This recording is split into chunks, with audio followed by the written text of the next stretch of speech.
Скопски кафичите од батка као шах.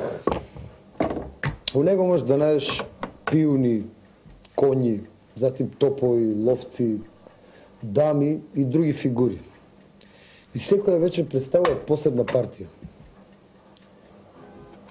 Така батка вчера, влагам ја околу 11 саат, гледам сите фигури тука.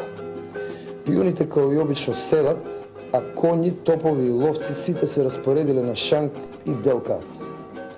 Застанувам на шанк со дамата, му давам жмигавец на шанкерот и таман да наручам пијачка, од десна страна ватка гледам ловец.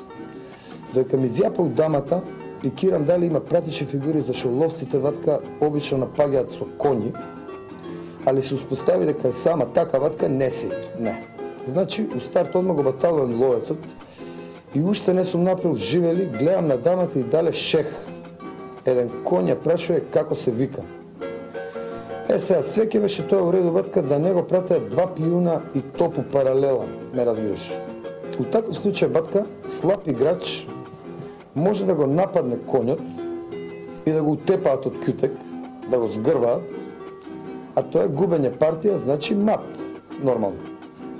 Втора варијанта, што ми падна на памет, е рокада, али за тоа батка треба ловец. А мојот као забелја, баш таа вечер имаше симултанка со две дами.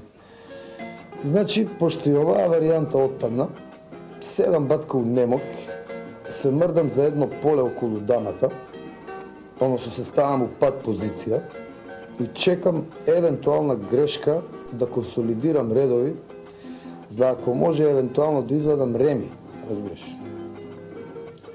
Со оваков лош распоред на фигури ватка, као што се одвиваа работиве, оваа партија најверојатно ќе ја изгубев, да не им се примочаше на пиуните и на топот, а ја батка против сам коњ играм у свако доба и никад не може да ми даде мат.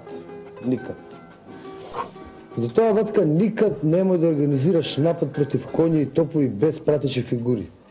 Никад.